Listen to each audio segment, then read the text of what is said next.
Slopers are a climbing hold in climbing that are mostly denoted for how large they are. They're big, like way bigger than jugs, and they usually don't have a positive edge, meaning they don't really have an edge that you can get your fingers on, and your palms and hand are usually open for the entirety of the use of this handhold.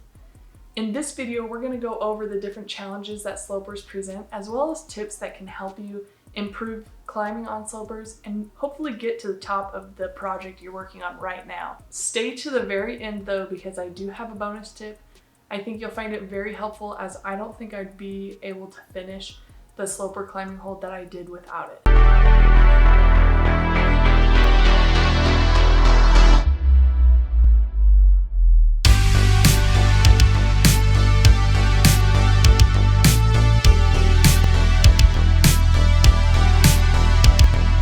Thank you so much for watching this video. I'm Sarah from SendEdition.com, the blog that brings you tips, tricks, and gear review for climbing and bouldering.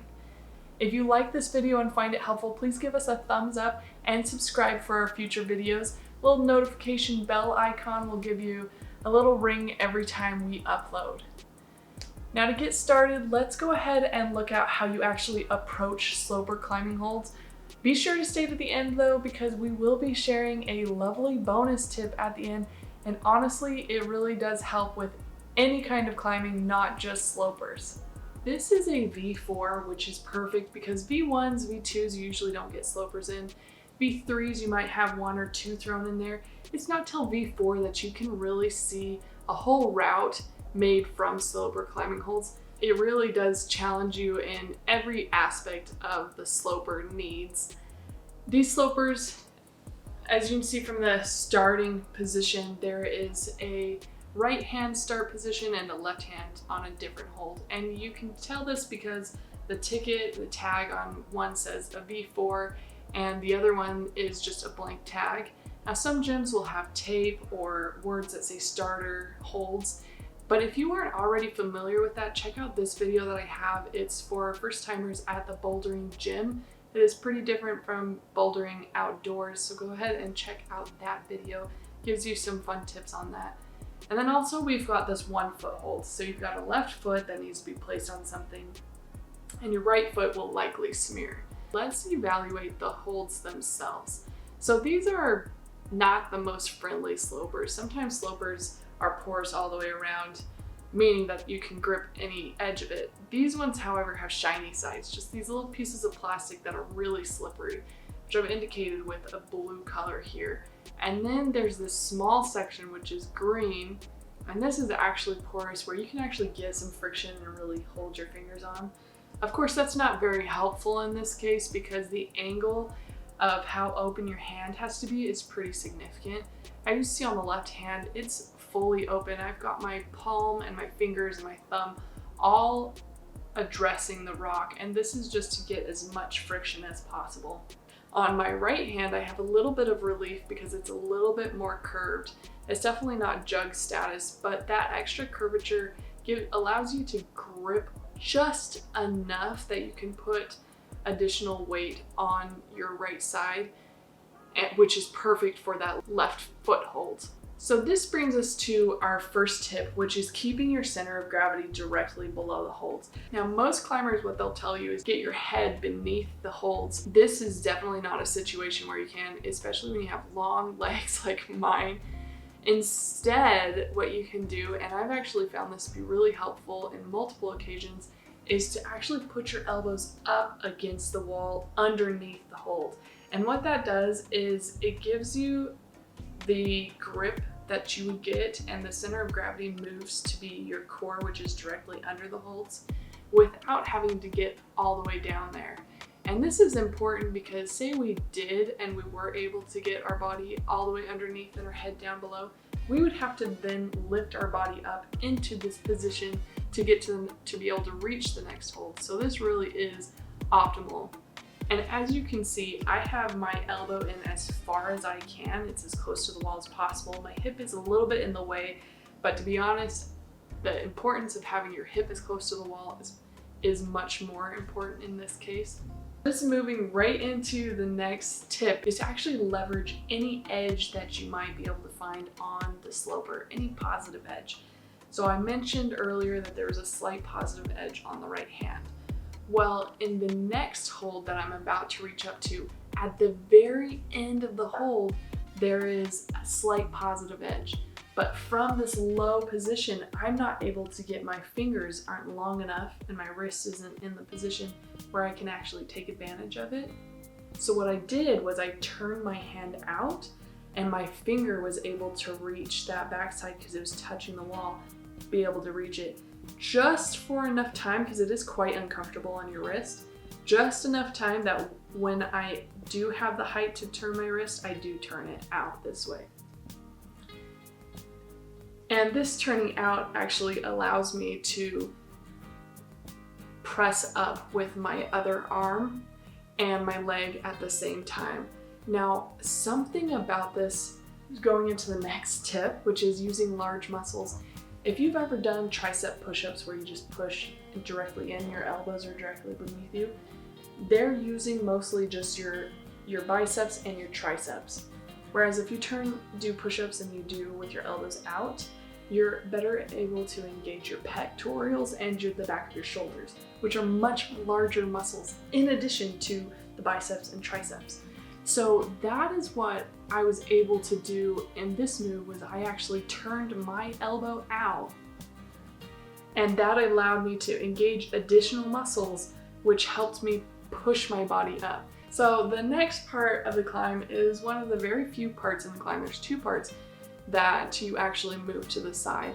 And anytime you're moving to the side, it's always a good idea to counterbalance or flag. So as you can see in this hold, I'm moving slightly to the right, just diagonally up to the right. And so to counterbalance, I actually move my left leg slightly out to the left as well. This next part is kind of just a little bit more fun, making fun of me, but I'm here trying to figure out what I need to do to get to the next part of the climb. It seriously just looked like I was wiggling my foot around. I was actually trying to see if I could do a drop knee. And then this is me testing the two smaller slope holds. I learned that there's just not enough for me to hold on to. Looking back at it though, I probably could have really brushed it out and I would have been able to get rid of the grease and the slipperiness and been able to manage these handholds, which I even tried doing a smear down onto the right so that I could get directly beneath them to see if that would help. But I just wasn't able to get the friction that I needed or the angle. So I realized that I was going to need to skip those two holds and go to the next holds. And this was about the last climb that I did for this climbing session. I was exhausted and I could feel it with every movement. My wrist was starting to hurt, my shoulder was hurting, and I was realizing that I needed to be done for the day, but I had to do it one more time. And I got really excited because I even got my left foot up. I got my left hand up and my left foot up. But of course, I immediately fell off. Which brings us to that tip, which is keeping your hips, drive with your hips in towards underneath the sloper holds. Now when you're on the sloper, keeping your center of gravity beneath, one way to do that is to keep your hips underneath the hold. So when I was able to, the very next day I came back and did this, I was able to keep my hips close to the wall and drive them into the wall. I was able to maintain that balance that I needed.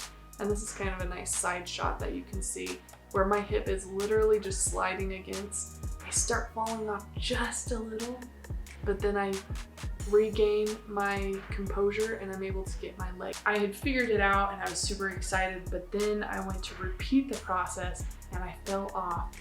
So to make it a little bit easier, I brushed the holds. And oh my goodness, I feel like I'm gonna start adding brushing the holds as a tip for every single video because it makes such a difference when you're in a gym.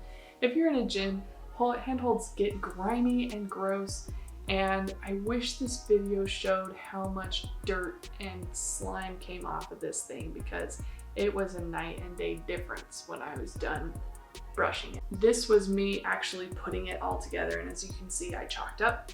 I got my hands, palms in the right place, elbows down towards the wall, foot up, used the inside of the hold, and then I was able to turn my hand out, use my elbow out to engage my bigger muscles, flag out to get the counterbalance, drive with my hips up, keep balanced while bringing my hip in, matching my hand, and then swinging over to the left hold. Woo-hoo-hoo-hoo. I remember the bonus tip. Now, the bonus tip is to treat new experiences like a project. When I broke down move by move, I was able to learn things about sloper climbing holds that I hadn't ever been able to learn before. And even after watching a ton of videos on it as well, actually breaking down move by move of different sloper climbing holds like it were a project. And when I say project, I mean, instead of doing the same route over and over and over again and just getting stuck at the same spot, you actually climb up on an easier route, which luckily there was an easy V0 next to the route. And I used that to climb up to the different parts that I was struggling with. And so I did this over and over and over again, and you're actually able to accomplish the move. Practice that move a couple of times before you place it all together. That way you have the confidence when you come to that move after being a little bit tired from the rest of the route that you're actually going to be able to make it and finish it to the end. Thanks so much for watching to the end of this video. I hope you enjoyed it and it was as helpful for you as it was fun for me to make. I put a lot of work into it and hopefully you could tell. If you have any comments or questions, please leave them in the comments below. I'd love to address them, as well as give us a thumbs up if you liked it or found anything helpful. Here's an icon that you can use to click on and subscribe to our channel. We do have videos coming soon, more like this as well. And here's a video that YouTube thinks that you would enjoy, so be sure to check that out as well. Thanks again so much for watching and enjoy your send.